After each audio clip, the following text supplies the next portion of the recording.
Hello and welcome everyone. My name is Inji Skandar from Marketing Department at iGenomics Middle East. Thank you all for joining us today and welcome to this session. We have our BD manager in Kuwait, Farah Farasha, that will be the moderator of this session. Hello Farah, the floor is yours. Hi Angie, and thanks for the introduction. Hi all, and thanks for your attendance today. It's my pleasure actually to introduce you our speakers, Mrs. Almudena Polo. She's our embryologist and geneticist working in iGenomics Spain, our headquarters. She has been demonstrating a lot in many centers in the AR-assisted reproductive clinics. She's focusing on the training and performing real biopsies and tubing. She has been trained a lot of AR in the Middle East and outside. She's a member of Spanish and European Human Genetics Society, and she's participated in many of the researches and the recent one, the non-invasive PGTA. Mrs. Lucia Marin, she's as well our embryologist and geneticist from iGenomics Spain, our headquarters in Valencia. She's an expert doing analysis and doing technology through array and NGS technology. She's now focusing more on biopsies for real cases and also training for assisted reproductive clinics. She has been roaming around the world as well to give them support. She participated in many researches, and she's as well a member of Spanish and European Human Genetics Society. So please, I'm going to give the speak to Almudena Polo. She will start. Please, all of you, don't hesitate to put all of your questions in the QA bar. So now I'm giving it to Almudena. Please, Almudena, you can start. Thank you, Farah. First of all, I want to thank you all the team in iGenomics Middle East. Thank you, Inji, to be this webinar arrangement. So as Farah told you before, the days before, Lucia, my colleague, and me, we are trying to go through the embryo biopsy and tubing in order to give you some tips and tricks to get the best results in Pgt. So for this, first of all, a few review about what is Pgt. As you know, it's a pre-implantation genetic testing that is a test performed on embryos during the IVF procedure before they will be transferred into the maternal uterus in order to determine the genetic abnormalities. So as you know, there are many papers and scientific evidence about that. Here we have a few of the paper published. Mostly all conclude that the good results about the Pgt. The Pgt improve the implantation rates, decrease the miscarriage rate, even the time of the pregnancy is less, and even the cost efficiency, and of course the emotional burden for the patients. So what Pgt types we have? From iGenomics, we can offer to you the Pgt-A for aneuploidy or gender selection, baby gender 5 chromosomes, or the complete Pgt 24 chromosomes. In that Pgt-A, we're going to analyze each one of the chromosomes in the human cell one by one and see what is any chromosome is earned or lost completely. And we have, of course, the chromosomal structural arrangement. It's called Pgt-SR. When the progenitors have some translocations, inversions, any structural arrangement, and could be transmitted to the offspring, we're going to see that with Pgt-SR. And of course, the monogenic disease. Here we have a few of them, but they're not all of them. As you know, there are many specific single gen disease to have the Pgt-A test. So what is the moment that you are going to do the Pgt? When a couple go to your IVF clinic, in that moment you are going to decide to do IVF, classic IVF or ICSI in order to fertilize the oocyte. And then in the development of the embryo, in day 3 of the development, we can perform the Pgt, even in day 5 or day 6, now in day 4 more or less stage. So one of these you can choose to do the biopsy. Then our expert team from iGenomics is going to do the tubing or the loading of the sample. And with the sample, we are going to analyze in the with a sequencing method. And then you can choose the embryo is preferably to transfer in order to this route. So how we get the sample? The sample we can get by day 3 biopsy, when the embryo is in the cleavage state, 12 October biopsy, when the embryo is already a blastocyst, and get the sample into the tube or the tubing or rodding part.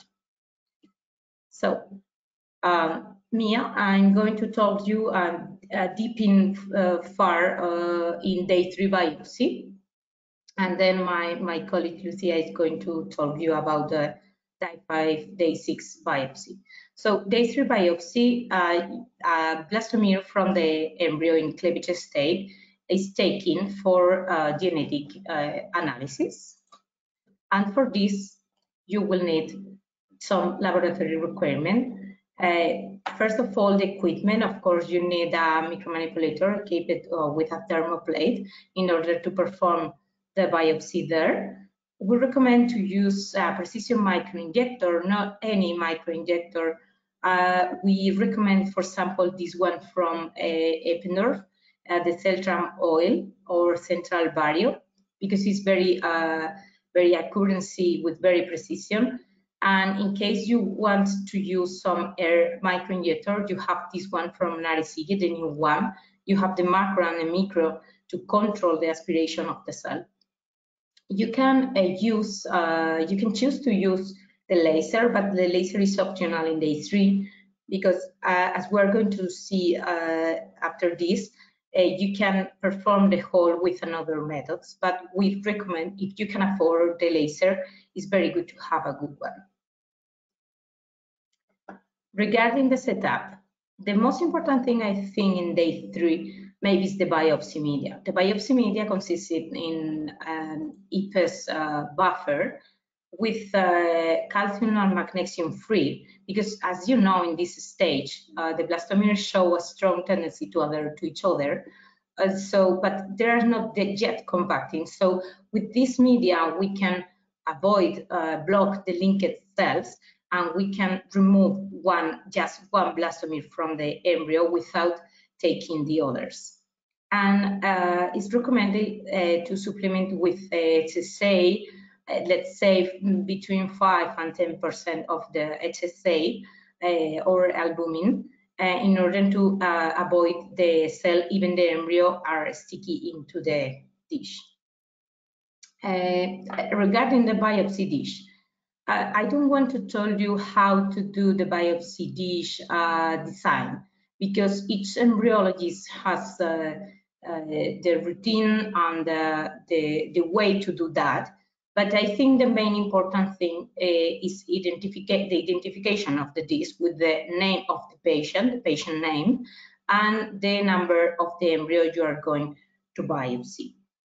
As well, we recommend to put some washing drops in order to wash the pipette. Even some of you, you prefer to put some drops with culture media to wash the embryo after the biopsy. The other important thing we recommend is use a bevel needle, not a flat needle. Why? Because with the bevel needle, with this sharp area, you can enter to the embryo without damaging the cell. The biopsy is going to be more gentle, more not that damage to the cell, and you don't need to make a very big hole to enter. For example, here we have imagine using the flat pipette. This hole is enough, you don't need to do more, but with this hole it's very complicated to enter with the flat pipette, and the worst part is very complicated to remove the cell from here because could be strangulated by the hole. So we don't recommend to use the flat needle for this. We recommend the bevel needle. So let's talk about the embryo quality. Not any embryo is good to biopsy. We recommend at least to have cis blastomere. It's been published that reducing the proportion of cells inside the embryo may affect the blastocyst development after, because reduce the ratio between the ICM and the trophoctoderm cells. So we don't recommend, if you have an embryo with just 5 cells, we don't recommend to biopsy unless you have just one embryo or this very special case, but we don't recommend to you to biopsy. Of course, don't biopsy any embryo with degraded cells inside, and even if the embryo has some cell inside, at least not more than the 20% of the cells degraded inside. And the embryo has to be less than 30% of fragmentation, and the cell has to be symmetrical, avoiding the abnormal divisions, because it could give you disproportional cells between them. So here we have an example with a embryo grade A. Grade B, maybe you can value if you are going to biopsy this or not, depend on the case, depend on the cells, and depend on the behavior of the embryo. And of course, the grade C, I don't recommend you to biopsy. But not just the embryo quality is important. Choosing a good blastomere is a very important thing. Why? Because for sometimes people get with some day 3 embryo, put anyway in the holding pipette, and just take one cell without choose what cell they want. It's very important to have in the criteria to select the blastomere to be biopsy. The adequate size, it's important because if you aspirate, for example, a very small cell, sometimes this small cell could be a big fragment, not blastomere, so this cell hasn't got any nucleus inside, so we don't have the DNA to analyze. So the other important thing, of course, is the presence of a single nucleus, not multi-nucleus cells, or without nucleus, of course, because if not, we don't have a DNA. And please avoid some blastomeres with some pitting inside, granulate, necrotic, or wherever you see some lysis, or wherever it is not a good cells, because we have just one shot to go to this cell. So for starting the technique to the biopsy on day 3, first of all, we have to open in the zona pellucida or perform the assisted hatching. The assisted hatching must be done gently and with very precision, not any way. And the hole size must be optimum, not do a very big hole, because the other cells come out, and even after the biopsy, when you manipulate the embryo, some cells could be come out from the embryo. So it's important not to do a very big hole. For example, this hole is enough. And it's been known that the assisted hatching is not affecting at all the aneuploidy, so you can remove the cells from this hole. You don't need more. So how to opening that zona pellucida?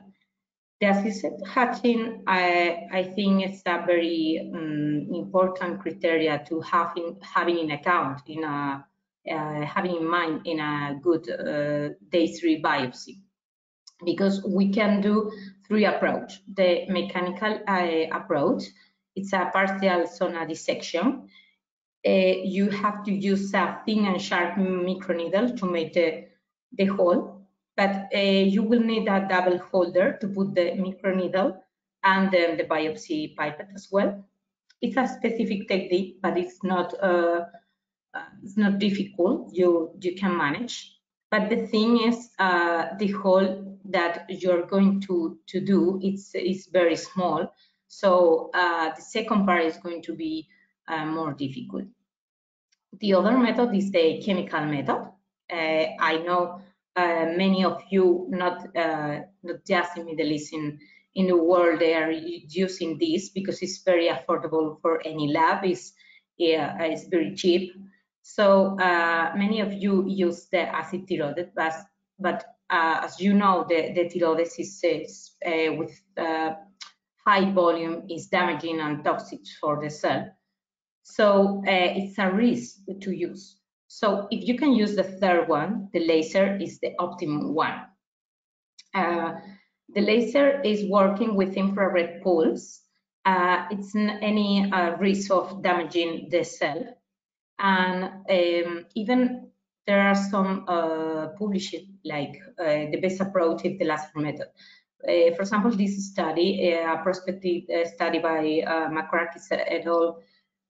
In 2006, conclude that a higher implantation rate with a laser method is possible because they compared the laser versus the mechanical. Even there are some published papers here comparing the drilling with tiroids and the laser, and all conclude that the timing is minimum, the timing of the biopsy, the implantation rate can be better, and it's better in all sense. The only thing is very costly. So if you have the chance to get a laser, you can get it. So the laser is the best option for us.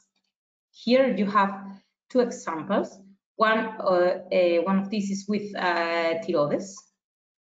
As you see, we're opening the zona with the acid, but the hole is not any clean, it's not properly like others, and you are burning the zone.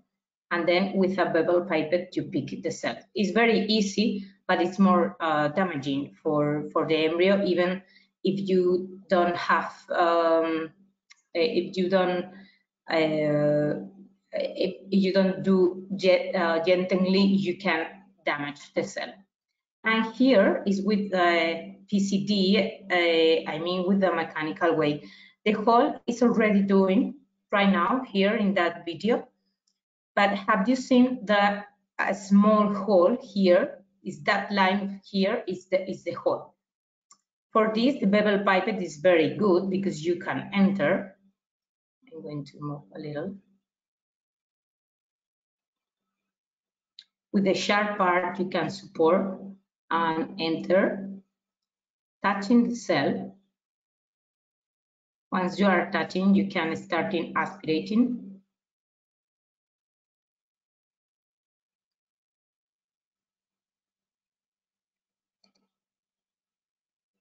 But this is the difficult part. With that hole, you mustn't get just a little the cell. You must to aspirate almost all the cell inside the pipette to avoid the cell get strangulation and squished. But don't worry, because immediately you release the cell from the pipette. Okay. So the other part of the technique is picking the cell. For picking the cell, first of all, you have to do the preparation, stabilize the pipette. How you can stabilize the pipette? Mostly, the main important is the needle, the biopsy needle. You can take some media inside, the biopsy media inside the pipette, even helping you with the oil from the microinjector in order to stabilize and to be sure that the pipette is not aspirating and expulsing media and blowing. Then place the embryo in the holding with the chosen cell you want to biopsy by 3 o'clock position, more or less. Make the zona opening, as I told you before, in the way you choose, mechanical, acid tiroides, or laser. And then we start the cell removing. I want to stop here because, as I know, not many, but a few of you of the labs, the IVF labs, practice the squeeze or extrusion technique. This technique is not good anymore because it's been published that damage the embryo. And the other thing is, when you practice this, you can't choose the blastomere you want. So the best thing is the best approach is the aspiration. You have to enter with the pipette, touch the cell, sure you are touching the cell, and starting aspirate and remove gently from the embryo. After a biopsy, place the biopsy cell far from the embryo, because then our specialist from genomics will assist you for tubing loading procedure. So it's important when you pick the embryo from the biopsy dish in order to keep in the incubator again, not touch the biopsy cells, because then the other professional is going to be taking. So if you want, you can gently flush the embryo in washed culture media to remove all the biopsy media and keep in the incubator. Then the specialist from genomics is going to do the tubing and the loading part. And I recommend you to just aspirate one blastomere. This is very important. It's preferably to remove only one cell, because the removal of too many blastomeres can be detrimental. We talked about this before. The risk of change the proportion between ICM and transfrontal cells after this could increase if you remove more than one blastomere. Anyway, if you have a blastomere and you can see the nucleus, or during the procedure, the blastomere lysis or whatever, please pick another one, because if not, you are not going to get the diagnosis analysis. So it's better to aspirate one, but if it's necessary, it's better to pick another one, just to be sure you are going to have a diagnosis. Of course, if you take another one, use the same hole and not do another assisted hatching. So for the end, we have here a video with the assisted hatching with the laser. Here we are doing the pulse, very easy, without damaging neither the embryo, neither the cells.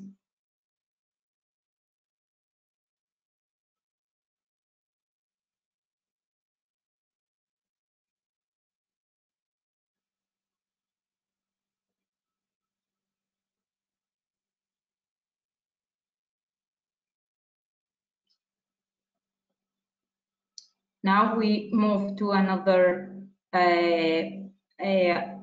objective, 20, because it's better to see. Aspirate a little the removal, the zona pellucida, the remains, and then go with the pipette. See, as we touch the cell, not starting aspirate from here, touch first, and then started aspirating and pick the cell. As you see, it has a nucleus. Sorry.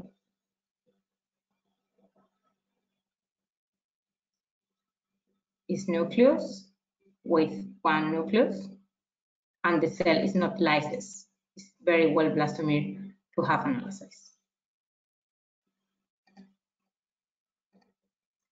So thank you to you, thank you to all the attendees, and now my colleague Lucia is going to tell you about the biopsy trophectoderm.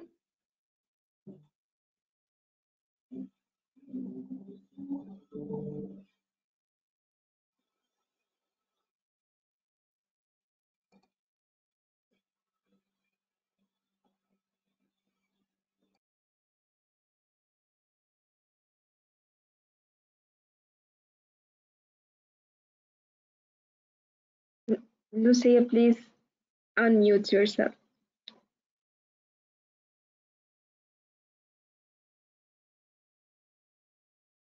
Sorry, Hello. you can see my presentation? Yes, now is perfect. Okay, one moment.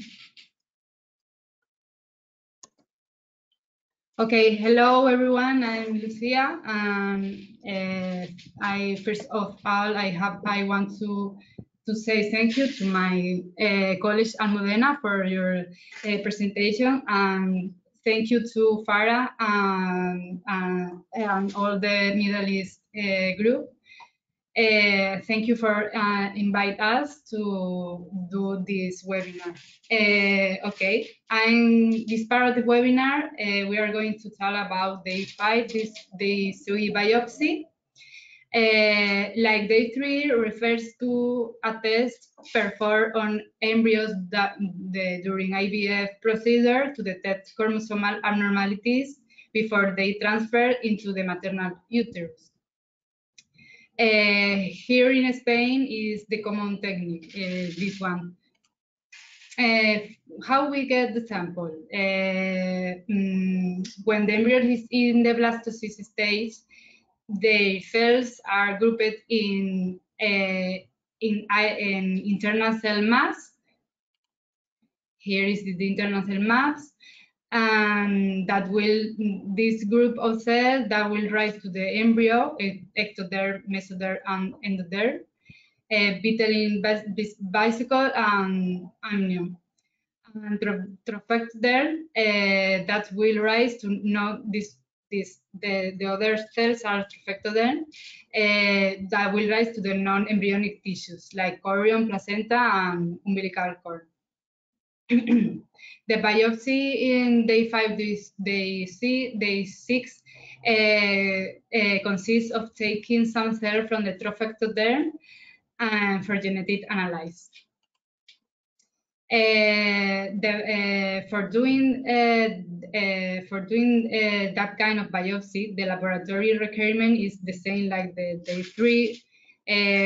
You have to micromanipulator equipment with thermoplates, precision microinjector, and laser. In day 5, day 6, we do the biopsy with laser, not with another technique.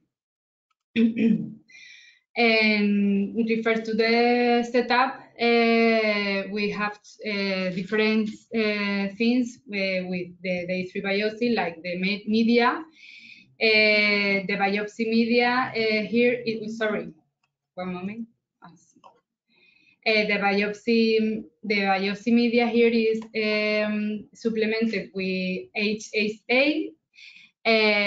Is for avoid sticky, and the media have a buffer solution to prevent change in pH while the embryologists are doing the biopsy.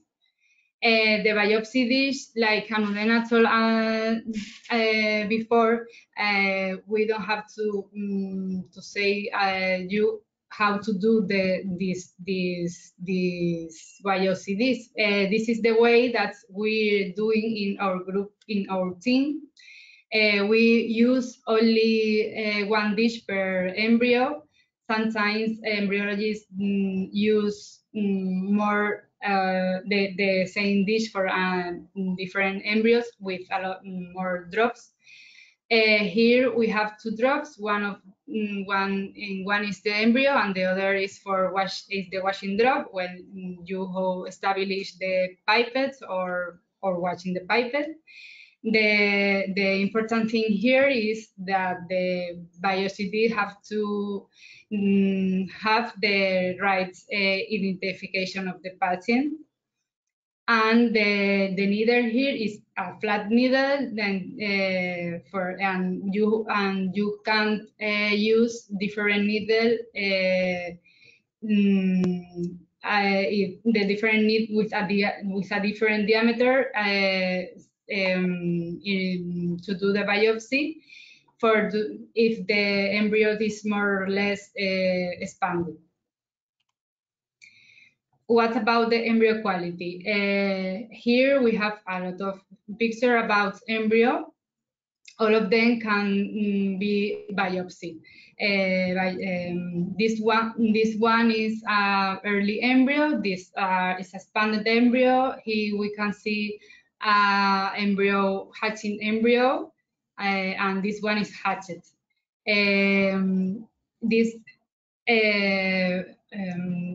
We can classify these blastocysts with the Gardner system, like we can see this, and we have to observe first. We have to observe the embryo that if we can do the biopsy. First of all, they have to have cell maps, of course, because diseases are going to be the embryo, and they have to have several numbers of trophoctoder cells, because sometimes the embryo is a very early embryo. They don't have enough trophoctoder cells, and if we are going to do the biopsy, maybe the embryo don't have enough cells for continuing the development. The criteria to select the cell to be biopsy is the small. They have to be small cells located as far as possible from IC or cell mass. The cell mass is untouchable. We can't touch the cell mass. Sorry. We have to observe the trophoctoder cell, because sometimes when the blastocyst is not a very good blastocyst, they have some fragments here. There are fragments, there are cells that they don't participate in development. If we take this fragment, like in day 3, we don't have diagnosis there, because they don't have nucleus, they don't have DNA, or they don't have information. Okay. And how a good biopsy should be. Okay. The biopsy have to be several nucleated cells. They have to compact and good site biopsy, and the cells, they have to be non-necrotic cells.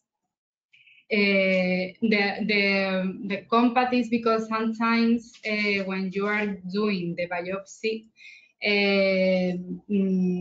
the cells are going to fall. It's like a sun.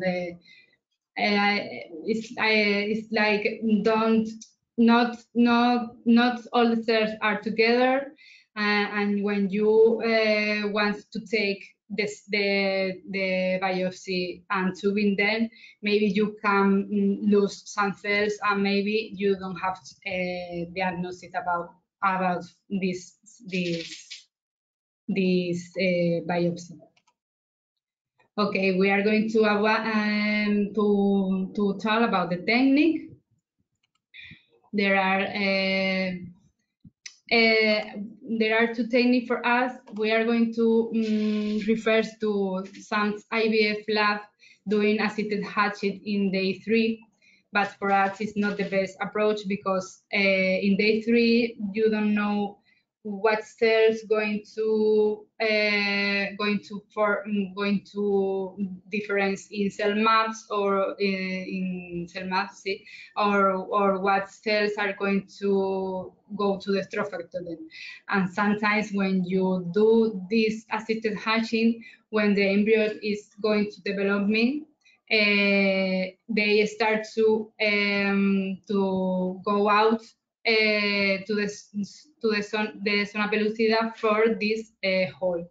And if the first cells that they are going out are the cell maps, you don't have to touch this, or maybe you have to wait that the embryo go out. Or maybe you have to take the embryo and artificially you get the embryo up, outside the zona pellucida, or maybe you can do another hole. But for us, this is a worst scenario for doing the biopsy, day 5 biopsy. Maybe you can do assisted hatching in early day 5 or hatching immediately before biopsy. This is our way. This is our way to work in this case. I'm going to explain technique without assisted hatching approach. Okay. First of all, we have to stabilize pipettes like in day 3.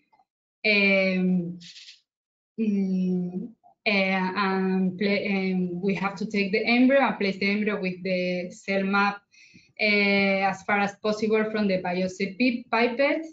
We start to make the hole in the zona pellucida.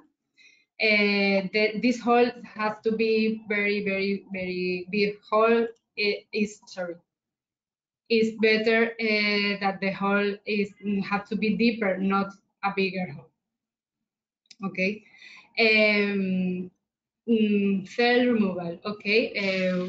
We have to. I'm going to explain with the video better. One moment. One moment. This one. Okay. We can see a blastocyst and the laser here. We are going to pulse the laser, okay? And now with the pipette have biopsy media inside. We have to blow inside the embryo media, and the embryo starts to collapse, okay? Like we can see there. And now it's easier. You have to enter to the embryo and aspirate, touching the cells in the trophectoden, okay? No aspirate from these parts. You have to enter. And now you can pulse with the laser and take the biopsy. This kind of doing biopsy is pulling. Okay, now you release the biopsy and you can see where is the here. You can see here, okay? It's a good biopsy, a very good side biopsy.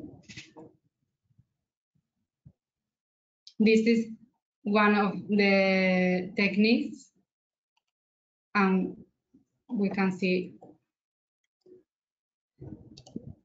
this is the pulling technique, like in the video. You take the trophectoderm cells like a gun with the laser. You have to, in the same time that you shot with the laser, you have to move the biopsy and the holding pipette for separate, okay? And this is the other kind of doing biopsy, flicking methods. I'm going to show you in a video. Here is the same. We have to doing the hole with the laser and blowing some media inside of the blastocyst to separate the cells trophectoderm cell from the zona pellucida, and wait that the embryo start to collapse. You can move the pipette for all the blastocysts like this. Maybe sometimes okay, now the cells are separated from the zona pellucida.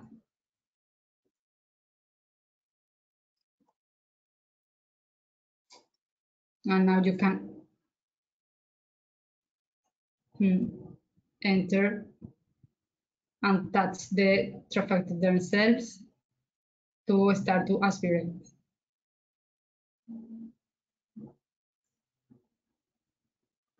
Now it's easier to enter, okay?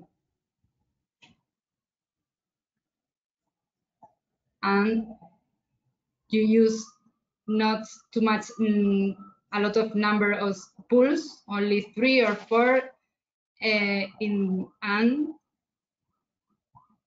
doing the flicking like this.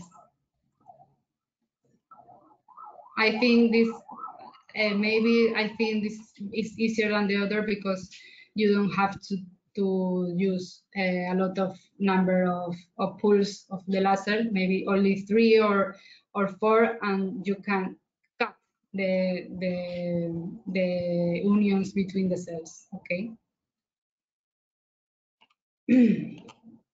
Okay, now we are going to talk about tubing.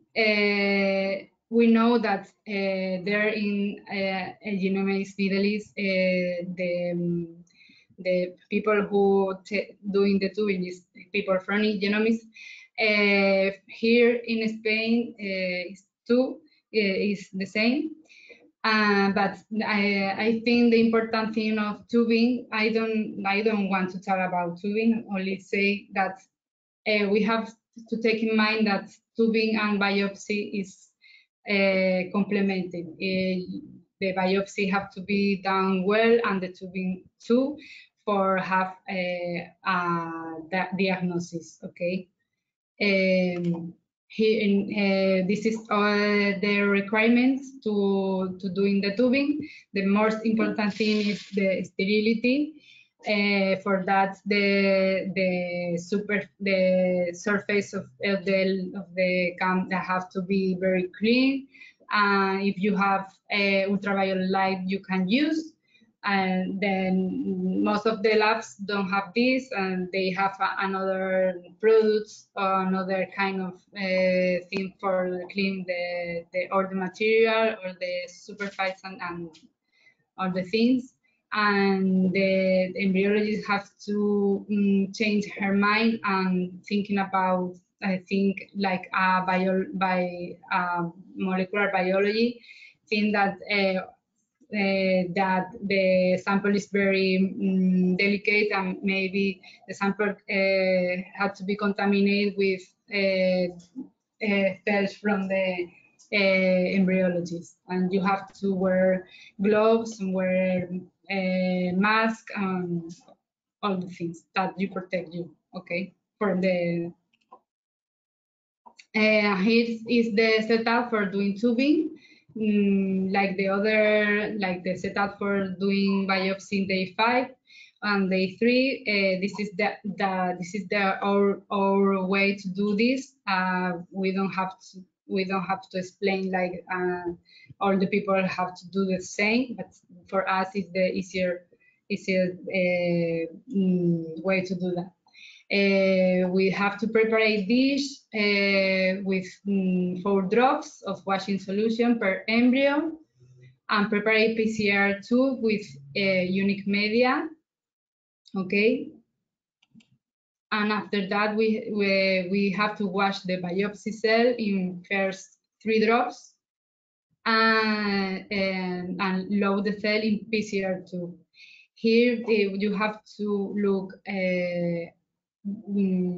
look through the loop all the time, because you don't have to, because lose the biopsy is easier.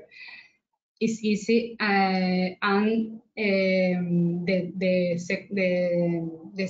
fourth drop is for check a capillary in the fourth drop. If for check the biopsy not is in the capillary, and they must be here in the PCR2. I have video here. Is Almudena doing the tubing? She's washed the biopsy in all the drops,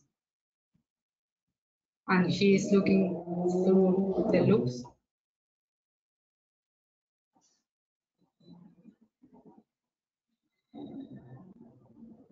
Now she take the PCR tube. The tube have to be with the clinical patient initials.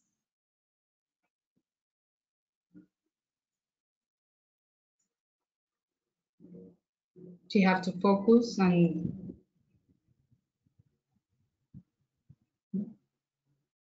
now she take the biopsy samples and enter the capillary with the biopsy in the PCR tube.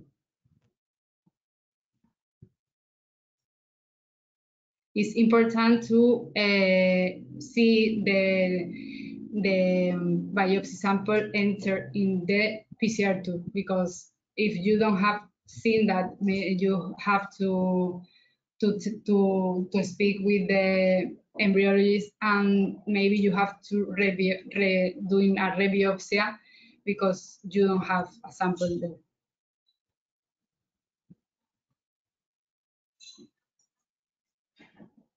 And she is checked in the fourth drop. You can check also here, but it's very difficult to see the biopsy like this. In doing that, it's better to see the biopsy when you enter the capillary in the first time. Okay. And that is all about tubing. Now we are going to talk about advantages and disadvantages on day 3 and day 5 for us. In day 3, the advantages is the cells are still totipotent. You can choose whatever you want if the cells are have a good quality. And the important thing that you can have a fresh embryo transfer. A lot of patients prefer that kind, and patients and specialists prefer that kind of biopsy because of this reason. But the disadvantages is you have more risk of damage the sample, because you have only one shot like this possibility of analysis. The sample can be lysis or something like that, and you don't have a diagnosis. The exposure to this kind of media is okay, but if the embryo is too much time there, maybe the media can damage the development of this embryo. And the thing is the mosaicism, because sometimes in some studios see that if you analyze one blastomere, you have results, and if you analyze second blastomere, you can have another result because that's mosaicism. And advantages and disadvantages for day 5 for us. Advantages: you have more cells for analyze, you have more information. They have limits. There are limits effects of mosaicism because you have more cells there, and the representation of the embryo is bigger. because you have more DNA available. Is interesting for monogenetics disease. The cell mass remains fully intact, and you have a double selection by genetic diagnosis and culture to blastocyst state might lead to high pregnancy and implantation rate. Disadvantage is you don't have fresh transfers, you requires a high blastocyst rate, optimized culture system, and specific laboratory expertise, and the cost of the vitrification. And that's all. Thank you all of you for this webinar. I hope you like them. And now we are going to ask to the question. So thank you, Lucia, for the wonderful presentation, as well as Almudena. I would like to check if there's any questions or if any of the attendees would like to ask any of our speakers today. Please go to the question panel and write down your questions.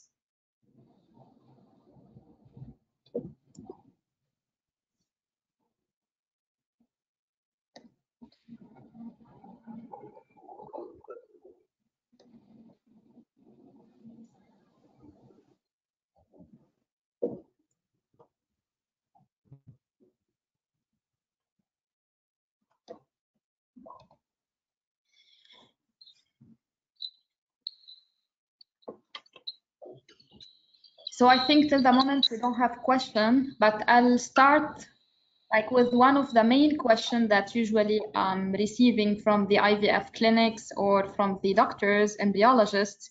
So Almudena and Lucia, how can we minimize the contamination rate in terms of embryologist and geneticist who is performing either the experiment, biopsies, tubing, as well as the PGTA experiment?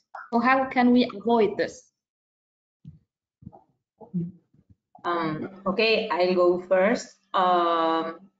Regarding, I think for both, but for example, for my presentation regarding the day 3, the thing is that Lucia told before, we have just one shot, one chance to have the good molecular DNA. So we have to be sure that the blastomere we are taking is a good blastomere, because otherwise we can get maybe some diagnosis, but we don't have enough lectures, enough reads of the DNA, and we don't have a very good profile in order to give you a diagnosis. So I think for day 3 it's very important to choose the cell and as well to use the properly material to perform the biopsy.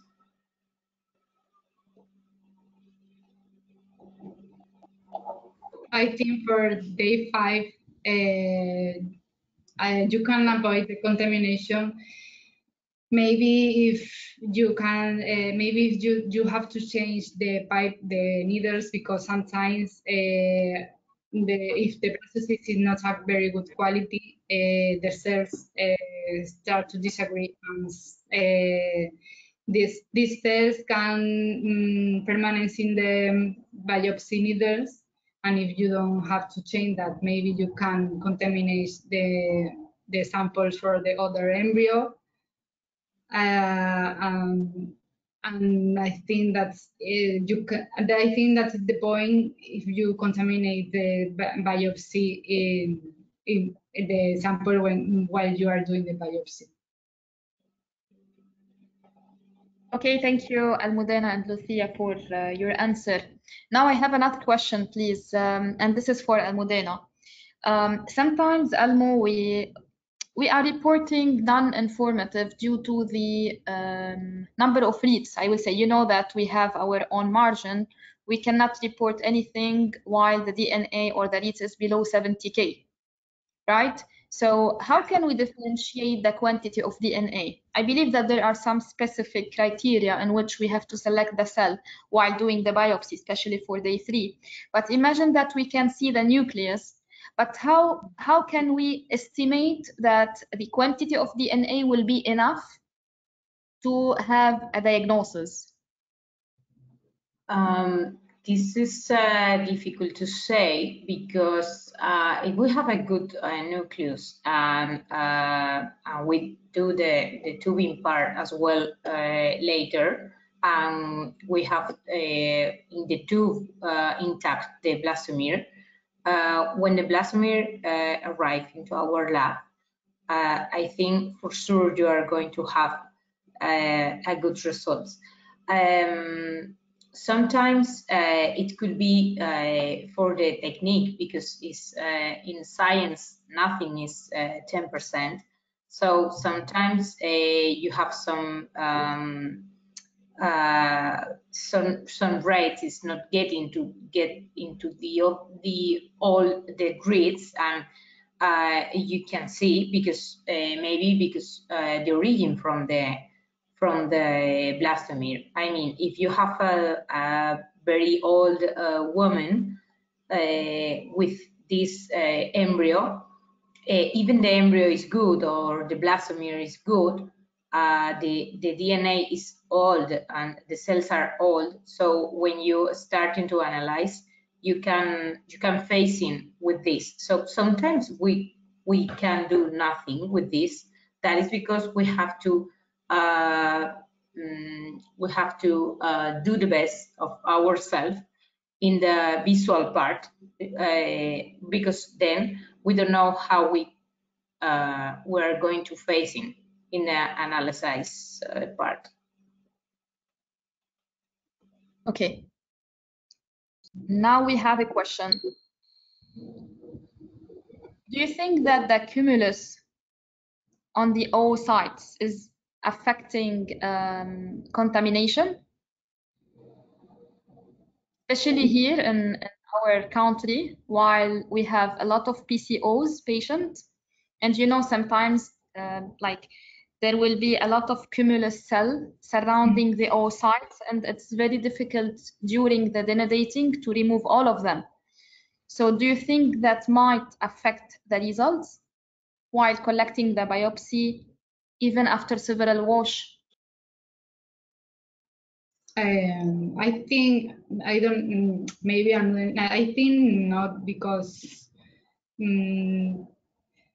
when you take the blastomere, or when you take the trophectoden set, you can avoid these cells if you can see that this cell, and you have to choose the perfect zone that they don't have these cells. I think you can avoid to take these cells while you are doing the biopsy, I think.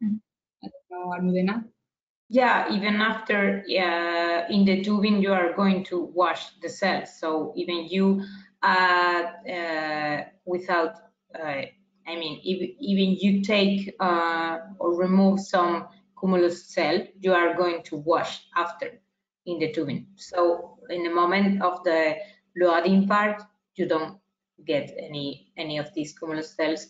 Even if you have, it's a minimum of the analysis in compare with the nucleus of one cell. Yes. Yeah. Thanks a lot. You're welcome. Any of the attendees would like to ask more questions?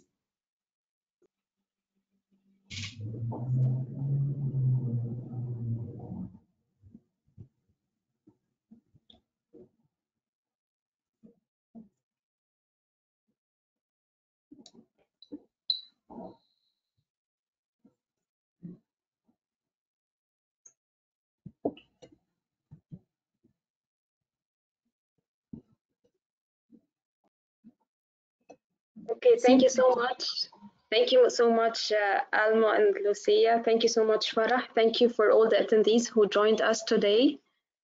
And have a good night, all of you. Thank you. Thank you. Bye. Good night. Bye. Bye. Thank you.